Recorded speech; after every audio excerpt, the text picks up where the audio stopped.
All right, coaches, what's going on? It's Coach Ian Tatum back here with Coach Rapinick. And this is going to be episode number 6 of the Counterculture Podcast. Coach, how you doing? How was your week? How you doing? Doing well today. Doing well. It's been a little busy. Today was busy. We got our pre-spring ball staff meeting tomorrow after school, so I'm looking forward to that.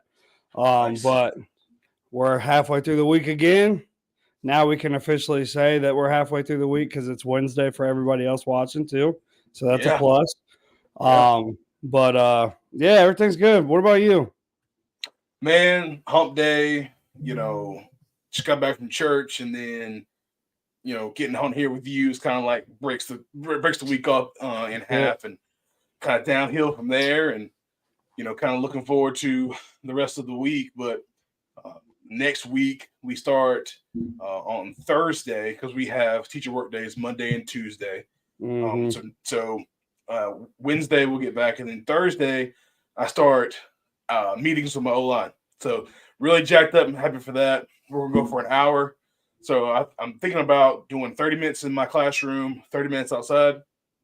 Probably be like 25 with a 5-minute transition or Right. whatever. But however it is, but get on the board because we're teaching a new scheme. It's not new plays necessarily; it's just new terminology. So kind Right. of word association, like, hey, this is what we did last year. This is what we're gonna call it now. Kind of do that, and then doing some pre-spring ball stuff. Obviously with no equipment, Right. no physical equipment, and then to hit it and rolling, man. Because Tuesday, Thursdays are going to be my deal. Monday, Wednesdays are going to be defense's deal. And I know coach is going to meet with skill guys on offense on Friday mornings. So, Mm-hmm. hey, man, just going to keep it rolling and roll on into spring ball, man. I was gonna say it's getting closer and closer, man. We started meeting with a quarterback yesterday, Mm-hmm. so we're about looking the exact same right now. Got Yeah. got everything set up, ready to go. Just looking forward to the meeting tomorrow, and then we'll roll right into it. What day do y'all start? Like your spring?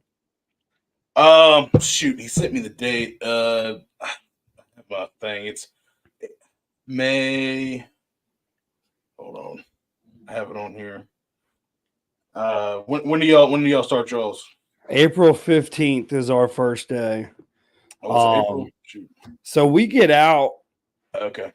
We get out in May this year. I don't know when y'all get out. Mm. Yeah, Um, next year we get out early. This year I we're think we still talked in about end of this. June. Yeah. Right. So with us, last year we were able to do, I want to say the first week of May was our first day. Mm. Um, but with us getting out early, we got to give the 10 days, 10 school days for dead period for exams and all that stuff. Yeah. So I tried to make it a little bit earlier. Last year I was coaching golf. So kind of got stuck when it came to that a little bit, but yeah, April 15th is our first day. We're going to go 3 times a week. I'm looking forward to it. Uh, it'll be Yeah. interesting because, got some baseball guys that won't be there, but it'll be fun. I'm looking forward to it. I'm looking forward to getting back to it. Yeah. So yeah, I have ours. Ours we start May 13th. We'll go that week. Stop on not go on Friday, and then come back on that Monday, and keep it rolling from there. And we'll just obviously get 8 practices in and keep it rolling. I love it, man. This is the obviously the second best time of the year. Obviously, we can't beat the season, That's right. but he had to do something. Spring ball or off season, which is what we're talking about today. Off season, I love clinic off season spring ball type stuff, man. I can't get enough of Absolutely. I think, I mean, for me, it's weird. Like, I used to dread the off season when I was younger, but now, obviously it's not in season, but it's gotten to the point now where I kind of like, I look forward to the clinic season. it. Yeah, You got that time where you kind of get caught back up with life after the season's over, but, I really enjoy clinic season. I really do.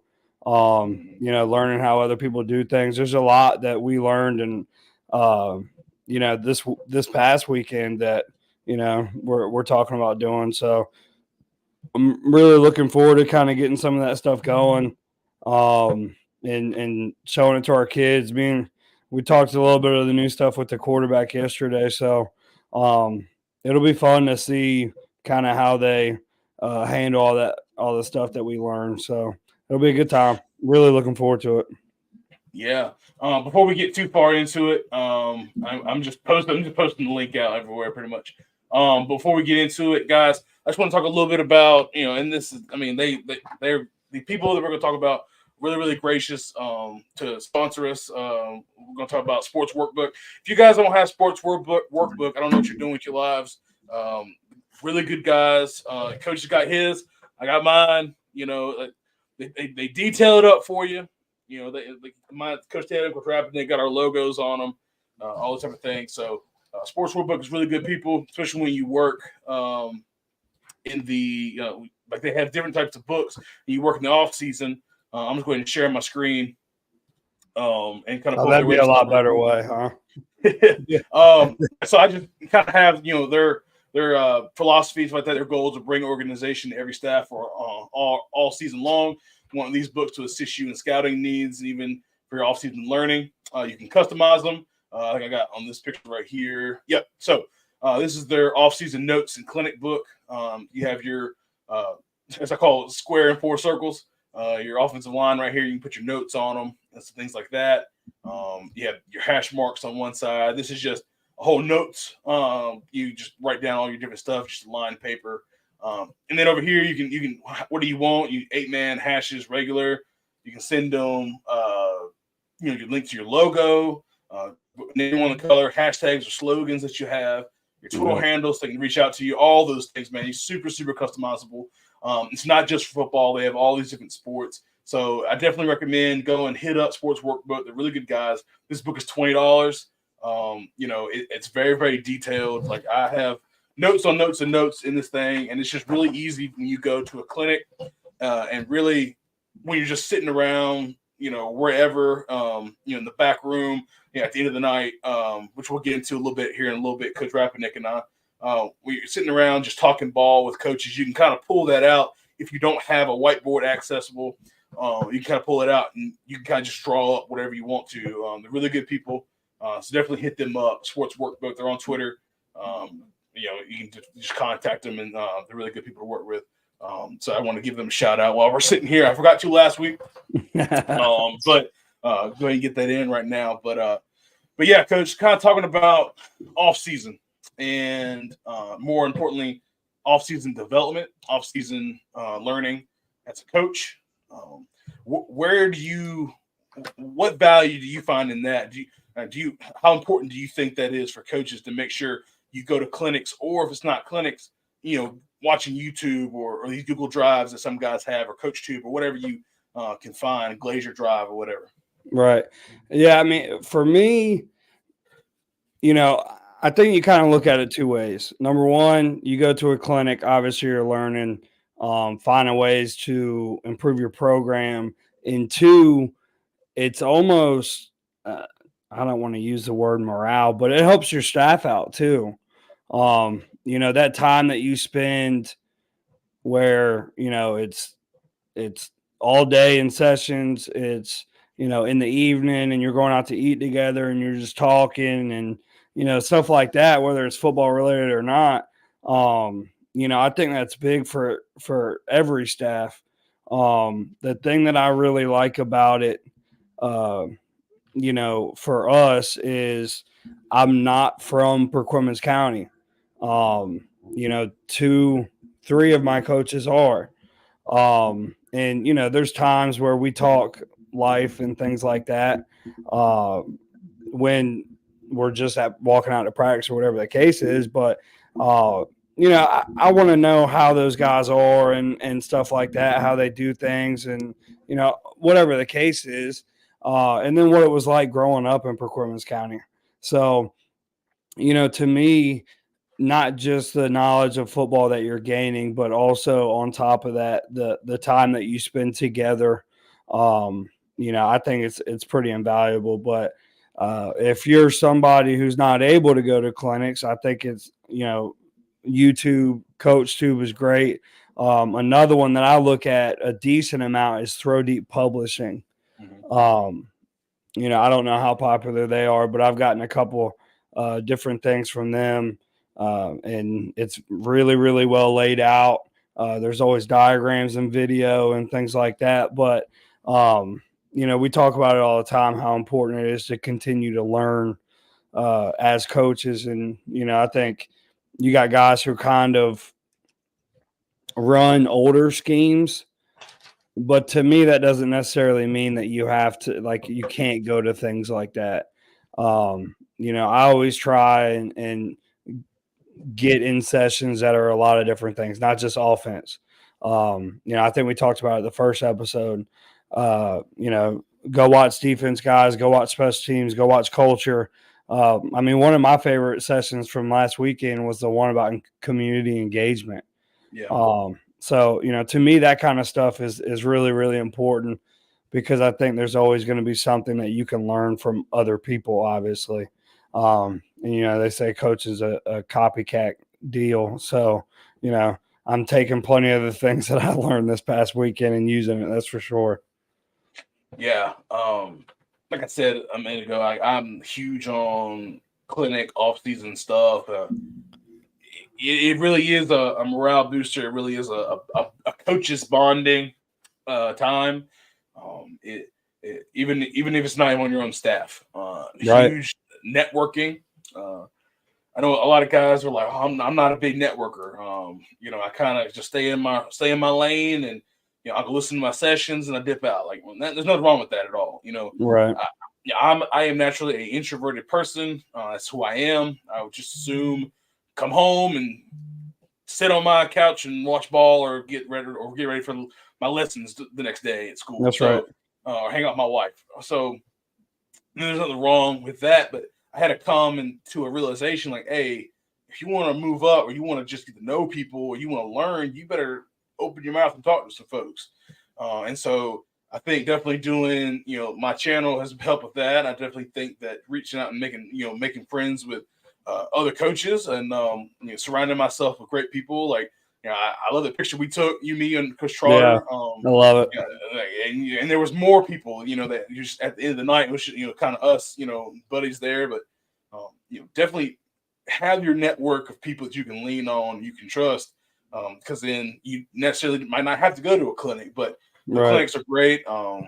More specifically, we Coach Rapinick had the opportunity to speak at the Playbook Clinic here in Charlotte, North Carolina, and I'm sure he'll talk about his experience there in a minute. But getting to see a lot of my friends that were speaking or just came to, and we all kind of said, hey, this was a great clinic, and learned a lot. Every session I went to, I had notes on my iPad, and I went and I copied them all and put them on a Google Doc, and kind of cleaned it up a little bit, and learned some things for future and for now. And even if however down the line, however my career goes, I always have those kind of thoughts in the back of my mind now, and that could help a program I'm at now. So Right. Another one of the biggest things that I kind of took from it was just the camaraderie, that how many good people are out here in the coaching world. Because again, it's kind of a little bit of a tangent, but you kind of see these 7-on-7s were popular right now in the news, and so some of these guys that kind of give us a bad name, or Right.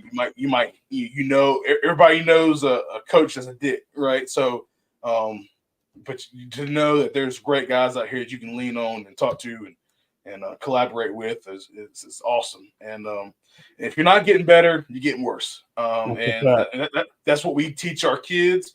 If you're not, we're not staying the same. You either get better or you're getting worse.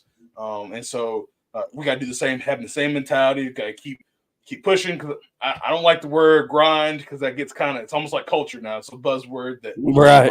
I'm grinding. Like, okay, great, but I don't use that. But I keep on progressing and in your own knowledge and your own thoughts, and with your programs with that, and that's why I think I'm huge on that. I know a lot of guys like, I don't go to clinics. Why not? It's like, well, you just know everything. Well, maybe you should stop coaching. I was always told, my father told me a long time ago, if you know everything about something, it's time to do something else. That's right. And so I can't see myself doing anything else. So I'm always going to keep learning and tapping into knowledge. Yeah, I think, you go to things like that, and maybe, I don't know if it's me or what, but, younger guy, all that. When I walk into a clinic, I've been to a couple Glazer clinics. I've been to a couple clinics at colleges and things like that. But the playbook one, to me, it was just a different vibe. It felt like, Yeah. and I don't really know. And I was thinking about it on the way home on Sunday, but I don't really know what exactly it was. But it seemed like everybody that I spoke to, like, genuinely was interested in helping people. Yeah. There's a couple coaches that I've already reached out to on Twitter and asked questions about different things that they talked about. Obviously Coach Trotter was huge, being able to talk to him and meeting him through you. But guys like that, and I think, when I was young going to clinics, I felt like I just kind of had to, like, sit in the corner and not talk to anybody and do this, but I really felt like the clinic this past weekend, the playbook clinic, was very, very positive, and um I can't even think of a word to describe it best, but it was a really good experience. And they've been sending out those videos with, like, highlights from each clinic they've done, and it was exactly like those videos. Everybody talking about how, it just felt different, and the community aspect of it and all that stuff. I really, really enjoyed it. Yeah, it definitely felt personal. Even we sat down, we had a conversation with the CEO, and I was like, hey, y'all wouldn't have never known this, but I felt like this was very personal because a lot of my buddies from around the state or the state adjacent to it, South Carolina, were speaking or came. So that's what was huge for me. I mean, there were colleges, but there weren't too many out of state colleges or out of the region colleges. There were, but there weren't that many. It wasn't predominantly that. And then there were some big names, right? And Coach McNally was there. Yep. Offensive line coaching legend. Coach Salyer from West Florida. He's a friend of mine. He's a great guy. He O-line coach of West Florida. He's amazing. Dub Maddox was there. Tony Franklin was there. Big names in the coaching community. So if you're not on playbook clinics, I definitely recommend next year coming to Charlotte. They still have some clinics. I'm not sure what I know there's one in Phoenix coming up, and like other places, like I'm not on the East Coast, I don't believe, still left, but definitely next year, definitely tap in with those guys in a city near you. If I know on the East Coast, it's like Atlanta. I'm just going to call it East Coast. It's the Eastern region, Nashville, Charlotte, stuff like that. See, Coach, I'm going to say Ingersoll. That sounds good to me. It's Ingersoll. Appreciate you, Coach. Coming in, hanging out. Yeah, if you're watching, guys, come interact. Comment. We are live. So interact with us. Who are you? Where are you coaching at? Where you coming in from? But yeah, Coach. So what? You don't have to get too detailed, but what is something that maybe you learned at maybe it's this off season? It doesn't have to be a clinic you attended, but something you've kind of learned through one of these avenues of learning. What's something that you kind of can move forward with your program? One thing I will say is, obviously clinics can be expensive, if the school system isn't paying for it, or, whatever the case is. Everybody's situation is different, right? Another thing that's very, very doable. I try to, Coach Trotter, the man. My God. I try to I get 2 books every off season. I get one football scheme book and I get one culture book. And I've been doing that for a while now. So that's another very attainable thing that you can do if, maybe you don't like to talk to people, or, whatever the case is. another way of being able to learn in a cost efficient manner. And if talking to people is something that you worry about, you don't have to talk to anybody. You can just sit there and read. So I did want to say that, but I'm not going to talk about what Coach Trotter taught me this weekend. I'm going to keep that between the three of us. But Yeah. Honestly, the session that I went to Friday night on community engagement, small school. I know I say this all the time on a football. Our community is very, very, I guess small would be the word in the grand scheme of things, but it's very, very tight knit as well. So, we do things where we try and go out and serve, and, we've helped set up for events. We've done the Walk for Hunger, for the Open Door Church Food Pantry and things like that. But, how can we get to the point to where the community feels like they want to come support us, not just because we're winning or whatever the case is. They want to come support us because they feel like we're doing things to improve our community. So that was one of the big things for us.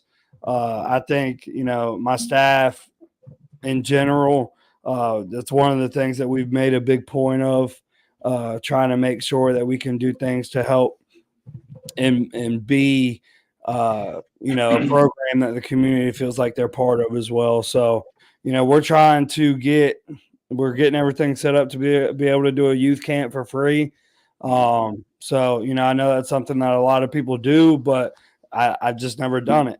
So that's a big thing for us. I took a ton of notes, and I can't remember what the coach's name off the top of my head. I'm going to look it up because he's in my messages. Coach Fiddler. Yeah. Very, very, very good session. Airport High School in West Columbia, South Carolina. Really, really good session. Learned a lot from him. So that's a big thing for me. Obviously we learned a lot scheme wise and things like that, but I feel like the more you're able to interact with your community, especially being smaller, areas like we're in, the better the support's going to be. And then obviously, more people show up on Friday night and stuff like that. But you have the ability to meet people and hopefully help make your community a better place, I guess would be the best way to put it. Yeah. Biggest thing, and I'm going to keep it strictly to playbook, but I mean, I did learn that playbook, but scheme is great. And, I love drawing up plays. Obviously, anybody watches my YouTube or follows me on Twitter, I love drawing up formations and plays. But more importantly, is about culture and kind of the foundation of your program. And I don't necessarily lead a program right now, but, I'm involved in that. So the biggest thing was a good friend of mine, Philip Russ, who's the head coach at East Rutherford in North Carolina. He talked about loving your players and the program. Through that, your players will feel loved and want to go as hard as they can for you. And he said he said something that I've heard before, but hearing him say it kind of like hit me a little harder because I know how much he does care about his kids and his community. And he said that, I'm paraphrasing, but essentially he was like, the relationship between you and your kids is not transactional, it's relational. And that is huge because so often, especially in today's coaching, and it's happened forever. So not necessarily today's coaching, but in coaching in general, we all know coaches that recruit or coaches that try to, stockpile talent and, Right. and pull from different schools. And, they would trade one kid for another, without you thinking about it. And Right. they might care about them for a season or care about them for a week, but do they really care about them as people when they, graduate? Do they really keep up with those guys? And you can't always say that with some people. And so that was huge. It's not about being, it's about being relational, not transactional. As Trotter just put down there, it was awesome. And doing anything and everything for your kids, because when they know that you care about them and they know you genuinely love them, it doesn't matter how hard you are on them. It doesn't matter what you ask them to do. They're going to do it. They're going to either, if they can't do it, they're going to find a way to get it done. Right. And as a team, and I love those types of things. Hearing about that, and another huge thing that I took away was, I had to reflect on my own self. Kind of was my own self reflection, and I kind of had to check myself. Like, hey, are you living up to what you're doing, and and preaching with love and the interaction with your kids? And I can say I do believe I am, but can I be better? Of course. Right. And literally, I was on the way home from the clinic, and I shot my guy the text in the group text, and I said, "Man, guys, I love you, and I'm proud of you." The guys, not a lot of guys, will interact with the coach, especially obviously they'll send a love emoji, or someone will be like, "Appreciate you, coach," or all that stuff, and so I kind of, and I'm writing a recommendation for one of my guys, my seniors, for a scholarship. So, and he asked, he's like, "Coach, can you write me a recommendation?" Like that. Those are the things that are huge for a coach that pay dividends, especially when they're hard headed, which is like almost every day. So, but yeah, so it's when they come back and they ask you for things that are outside of football, right? Kind of the phrase fill your cup, so that's huge. Yeah, that it's always a good thing. I mean, when you get, and satisfaction kind of makes it sound selfish, but at least knowing that they have a good enough head on their shoulders, and obviously you feel like at the end of the day you make an impact on every kid. It's either a positive or a negative impact. I don't think there's really any other way. But you have an impact on your kids, and when it's a positive one, they ask you for things like that. Yep. I love writing recommendation letters because I feel like, they trust me enough that we could have an impact on them potentially going to college or getting a good job or whatever the case is. I think that's big, and I think a lot of the times, and I've never had anybody tell me this, I'm just guessing, but I think as coaches, we're some of the first people that they think of. Yeah. I know Coach Tatum's going to write a recommendation letter for me. Let me ask him, or, whatever the case is. So it's something that I take a lot of pride in. I enjoy doing it. And I think it makes me feel like I'm doing what I'm doing. I don't want to say correctly, but at least for the right reasons, Mm-hmm. But that's another thing that I do too. I'll just randomly text our kids like, "Hey guys, love y'all. Hope y'all having a good day," whatever the case is. But I feel like, especially it's weird too, like with us growing up playing football, I don't remember my high school coach ever telling me he loved me or telling the team or anything like that. But with us and our program, we preach family. We define family as forget about me, I love you. And, we talk about it all the time. So I feel like you practice what you preach. You tell the kids, how you feel. But I think at the end of the day too, like you said, when they know that you love them, then they're going to trust you, and they're going to trust you to put them in the best position possible. But they're also going to make sure that you trust them as well. And, they're going to do whatever they have to do to get whatever accomplished because they don't want to let you down. They don't want to let their teammates down. They don't want to let the other coaches down.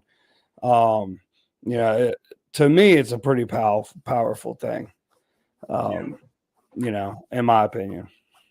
Yeah, man. So kind of switch it up on us real quick. So we talked about a lot of positives of off-season education and clinics. What do you think are some negatives? Not can go because I kind of threw it at you, but some negatives. Obviously, if there's one side, there's gonna be another. Right. And do you want to hop into it? You want me to go? I don't know if this necessarily answers your question, but I think the negative is the coaches who go to clinics not to learn. Yeah. You know, I've been on staffs where coaches go, you know, and they just hang out in their hotel room, or they go to the pool, or they, you know, do whatever, and they don't walk into a single session. And I guess to an extent, like if you don't run what's being talked about, research fatigue. I believe that. I believe that. You know, if you don't do what they talk about or run what they talk about, and you know, like you said before, I'm not trying to make this just about playbook, but that's why I liked it so much too, because it was very widespread in topics, I guess would be the best way to say it. But you know, to me, like, you can always get better at something. You can better offense, defense, special teams, culture, organization, everything. You know, but negative, I think it's the guys who go and they hang out at the bar in the hotel room, or in the hotel, excuse me, or they just find other things to do. They treat it, and I mean, I guess it kind of is a vacation, but at the end of the day, like, we're still there to learn. Or I guess the guys who just don't go, or don't reach out to find different avenues of learning. What do you think? Yeah, my biggest one was kind of like guys that big time. It's a very big pet peeve of mine, and I can Yeah. talk.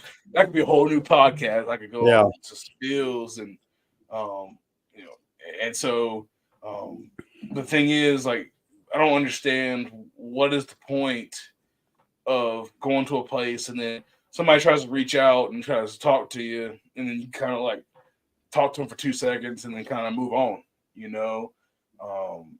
But I always try to talk to everybody. I don't, like I said, I'm an introvert, so I'm not always the person that's going to, like, you know, shake everybody's hand, you know. Right. So, but if somebody comes in and says hey to me, or if I see somebody jump into a conversation that sounds interesting, and I try to give these people the time of day and try to, you know, do that. And especially with doing the YouTube, and I have guys that reach out to me and they're like, "Hey, coach, love the video," or "Coach, I love what you're putting on Twitter. I love your vibes like that."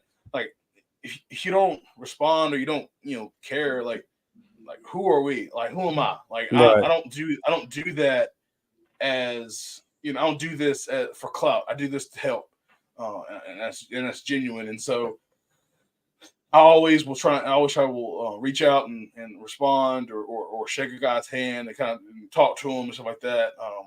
So that, and then people that ask, I don't say dumb questions, but people that ask questions that lead nowhere, Right. or they'll reiterate their question 3 times. That's usually a Glazier thing. Like, you're usually good for a couple of those sessions. Hey, if you want to get rid of that, go talk to Coach McNally. Yeah, exactly. Yeah, he'll tell you to shut up and go on somewhere. So That's a fact. Yeah. Talk to Coach Rice real quick. Hey, appreciate you, Coach. Yeah, clinic gripe is so true. 100%. Hey, 100%. Appreciate you coming and joining. But yeah, like, they'll be like, "Hey, Coach, I don't understand what you're talking about," or "I don't understand, you know, how'd you did this," and then they'll literally explain it another way. But if this happens, then okay. Well, like, it's like, dude, okay, 3 times is enough. Like, let's move on. Like, nothing wrong with that. Get the dude's number, send him a DM on Twitter. Like, so that's always funny. Like, it is what it is. Go ahead. Another session that I really enjoyed was your buddy Coach Johnson at Northwood, right? Yeah. You know, I've never run cross. I've been places that we ran it. Or shallow cross, excuse me. I don't want to offend anybody. Mm-hmm. But you know, I really enjoyed that. He was very thorough, in my opinion, when he was talking about everything. So that was another good one, I thought. But I mean, I really, like, as far as sitting in a session and thinking, like, I don't know why I'm in here, or Mm. man, this is nowhere near what I thought it was going to be like, or anything like to that effect. I didn't think it at all. I feel like as coaches, when people are talking or speaking at a clinic, you expect them to be very knowledgeable of what they're talking about. Um, and I felt like they did that. That the CEO and Coach Riley and all them, they did a great job of finding speakers. Um, and one of the things I really liked too was that for the most part, it seemed like they so like with me at least, they sent a list of things that they needed speakers for, or whatever the case was. Mhm. Um, and they let you pick. So, I don't know if that's common. I've never spoken at a clinic before, but that was something that was really cool to me too. And then, you take coaches in the state where you're going, and you create the convening panel, and then you ask the convening panel who are coaches in the state who they want to hear from, what kind of topics they want, all that stuff, and kind of let the coaches build the clinic and they just kind of run it. Mhm. So that was something that I thought was very different, but very, very successful in my opinion as well. Yeah. Kind of talk about some different avenues real quick that I love. The football tool chest. I don't know if anybody's ever heard of the football tool chest, but Coach Swift, who's on Kevin Swift, he I think it's Kevin Swift. I think he did it. Yeah, he has the football tool chest. Hold on, I'll pull it up. Let's see. I'm gonna go to my drive. I want to see. Yeah, yeah. It's just a Yeah. whole. Let's see, pull this up. Start. If it'll work. Yeah, but he has a whole deal where he has a whole bunch of just resources that are on here now. It is getting a little older, because he started it. He started it a long time ago, but it really boomed in COVID. So Yeah. as football tool chest, and I'm pretty sure Coach Swift that did it. He let's see, and so hey, all these different resources, all these tabs have just tons and tons of files and with college film and like Chalk Wars. I'll pull it up real quick. If y'all are on the Chalk War, I gotta talk about it because Coach Arafat during COVID did the Chalk Wars, Mm-hmm. and there's literally a ton of these. All of these, and they're all dated, and they all have the coaches' names that are on the Chalk Wars.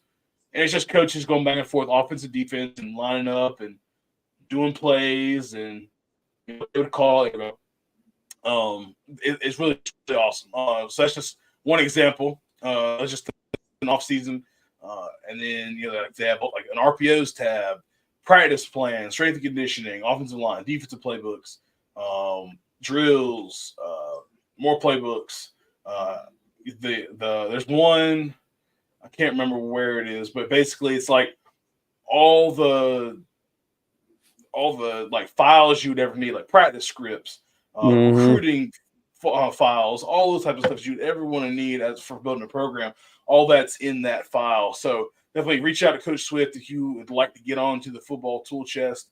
And it has a bunch of stuff on there for off-season type studying and all that kind of stuff. So that's just another free resource. Now, like we were saying earlier, like Coach Tube and Glacier Drive, and I think probably is Deep Throw Publishing get to pay for it. So it's kind of like a Coach Tube type situation. Yeah. So they have like different courses that they put on there. I watched the Bixby High School offense one is really good. Yeah. That's I think the first thing I got from there. But every once in a while, I get their emails too. So every once in a while, they'll send an email where they'll have like a free one and stuff like that.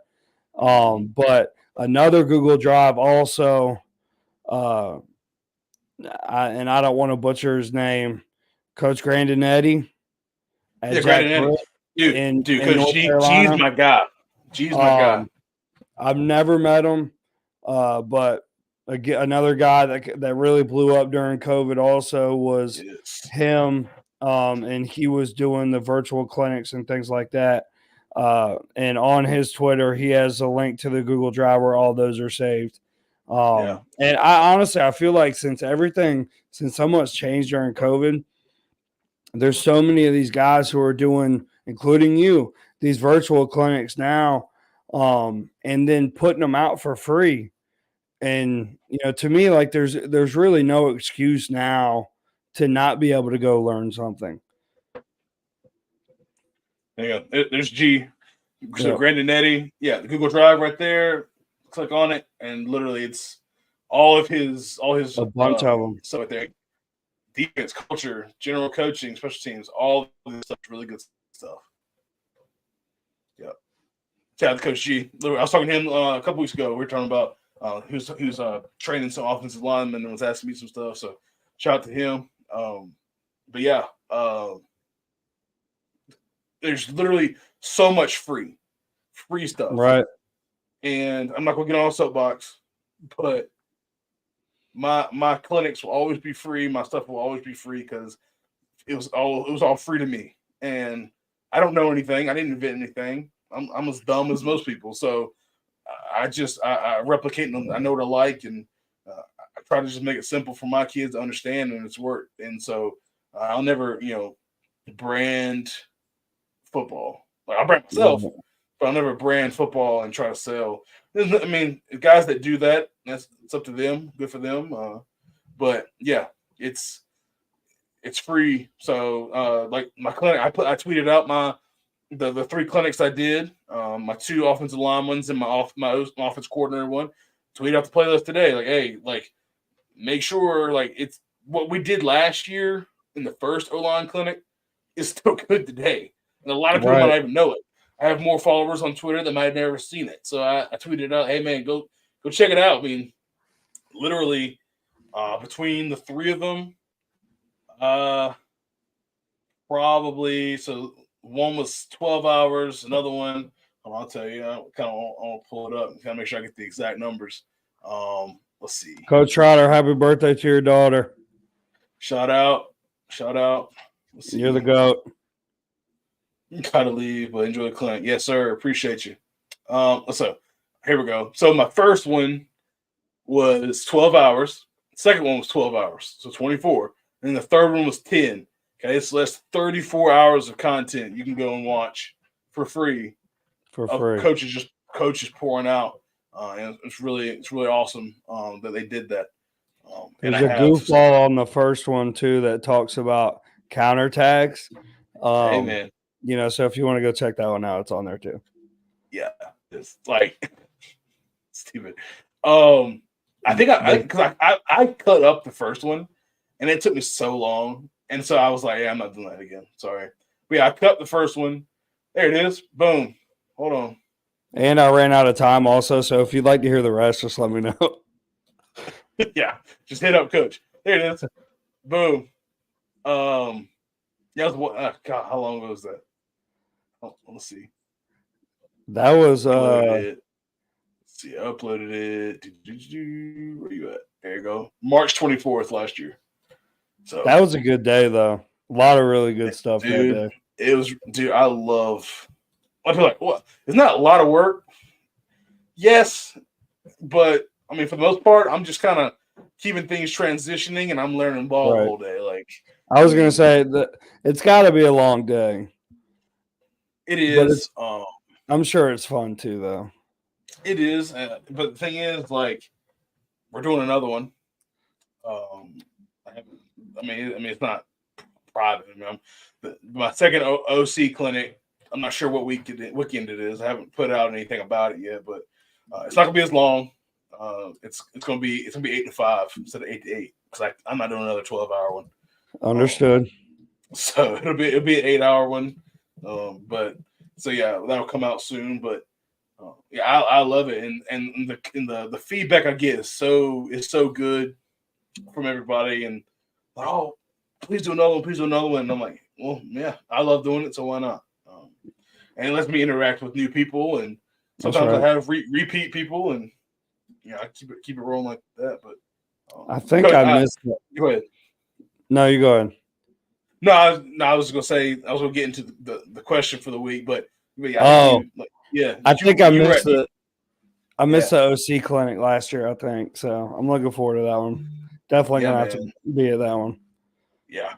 Yeah, I don't know how I'm gonna structure it yet, or anything like that. So it's kind of still in the infancy. So, but yeah, Coach, question, and I kind of got it from Twitter, so I kind of want to preface that. Oh, that's cheating. Stole it from Twitter, but I thought it was such a good question, and I was thinking about it, and I have kind of my answer for it, but I don't know if you saw it or not, but it was: would you rather be an offensive coordinator for a defensive head, like a dominant defensive team, or would you rather be a defensive coordinator for an offensive dominant team? And I'm gonna go a step further and say that you're winning. So like not that or for winning or for winning shootouts or for losing shootouts. Right. No, you're winning. So would you rather be the defensive coordinator on like a high powered, you're winning 50-49, or would you rather be the offensive coordinator and you're having to win like 7-3, but you're winning though? I'm gonna say I would rather be the offensive coordinator, but I'm gonna have to also say that oh man, it depends on how we're not scoring points. And I know this is a cop out. Yeah, it's but if it's missed assignments and like we just look terrible, I would think about being a defense coordinator. Yeah. But man, this is a tough question. I think yeah, because I feel like I would feel so much worse if I was a defense coordinator and people were hanging 50 on me. Which I mean, I think it happened when I was at Hickory. But yeah, man, that's a tough question. I think if we're just not as good as the teams we're playing, but we find a way to score 7 points to win the game, then I think I can live with that. Yeah. I have mixed emotions on it too. That's a good question. Yeah. If you're listening, type in what you would do. Would you rather be the OC on a really defensive team or a defensive coordinator for on a high flying, shootout team? I think it would suck because to be either one. So let's just that's a fact. But is special teams coordinator an option? Yeah, exactly. Yeah, there you go. But you're giving up kicks left and right. Okay, no problem. Yeah, but what do people come to watch? People come to Very watch true. Points being scored. So, and that went through my mind also. Yeah, I think I'll probably have to go with the DC role. Really? Yeah, I mean, because we're still at the end of that, we're still winning. Yeah, we're very entertaining because we're scoring a lot of points. People would rather watch a 50-49 game than watch a 7-3 100% of the time. And if you wouldn't, there's something seriously wrong with you. Yeah, unless you're just a defensive purist, and I don't know, you're leather helmets and right, 6'2" days. Yeah. So unless that's just you, perfect, awesome, great. But I think we're selling tickets. The Booster Club's happy. We're winning ball games. I would go. I'm gonna blitz every. Hey, if we're not really, I'm blitzing every down anyway. So hey, we're gonna score. So maybe I'll get lucky and hit you, and you'll fumble it. So yeah, oh man, I know you said when we started this question segment that there was going to be questions where you were going to let me know ahead of time. That should have been one of them. Yeah, because I really I'm going to be thinking about that on the way to work tomorrow morning. I'm going to be like, man, I should have been the defense coordinator. Hey, man. But at the end of the day, maybe, if you're confident in your abilities, I'm sure you are, you can be the offensive coordinator, maybe you can turn it around. Who knows? Find a way. But hey, everybody's happy. We're winning, even though we're averaging 7 points a game. But, Yeah. I feel like, and the other thing that went through my mind too was, imagine being the defensive coordinator of a team that's scoring 50 points, and you win by a point or whatever, right? if you're the offense coordinator and you're scoring 50, what are you thinking about your defense coordinator at that time? Yeah. I mean, just human nature, right? Like, what are you thinking? You may not tell anybody, but I'm thinking, like, goodness gracious, how much are we supposed to, like, how much do we have to score here? Yeah. But And vice versa. I mean, oh, no question. If you're the defense coordinator and you're historical. Like your defense is it. It's like, man, we can't put one drive together, So, Right. Yeah, because you probably got your points off of defense turnovers anyway. So, Fact. yeah, I thought I thought I hit you with. There's a tough one for you. That was a good one. I did not see that either. I did not see that one. Yeah. So next week you got to hit me with a tough one. You don't have to prepare me.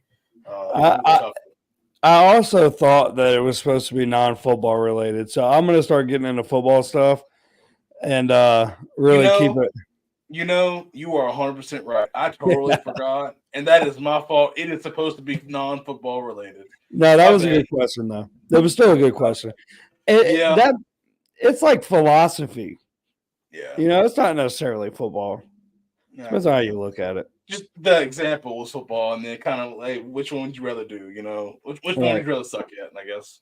Right. Would you rather work with somebody who's really good at their job and you're just okay, or that's it. Yeah.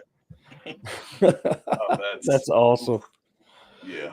Oh man, I'm gonna have to get real good for next week. Then gonna have to get real good. Yeah. I haven't shout out Coach Moore. He said, "What's up, Coach?" This is about 10 minutes ago. Coach Moore, appreciate you joining us. Yeah, man. Coach Moore, appreciate you. If anybody else is still in here, tap in with us. Episode 6, Coach. I enjoy the live. I do enjoy interacting with the people watching. That's for sure. Yeah. It might be the move. We'll talk about it, but it might be the move. Yeah. We'll let everybody know. Absolutely. Yeah. Episode 6. Yeah, man. You got anything else for the folks? Keep learning. Keep doing it for the kids. Looking forward to tomorrow's staff meeting. Looking forward to spring ball getting rolling. It's about that time, everybody. It's about that time. Coach Owens, Super Counter Clinic.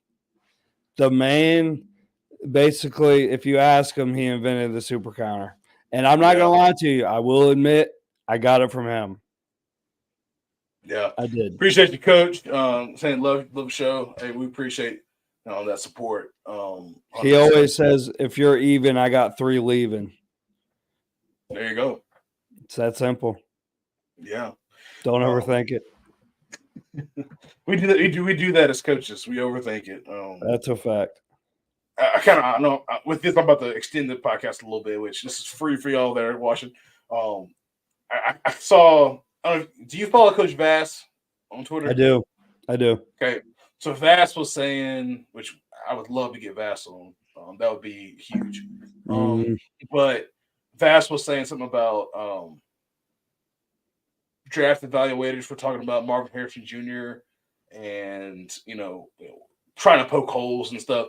Man, don't overthink it. Like, kick them ball, dude. If they're the best during the season, watch the tape.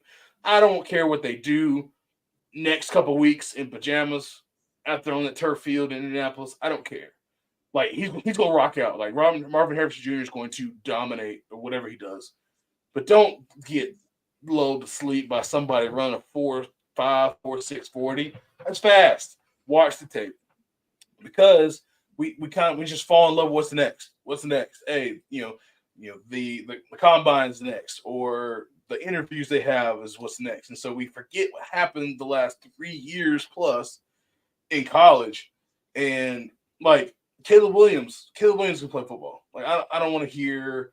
I don't care if he paints his nails.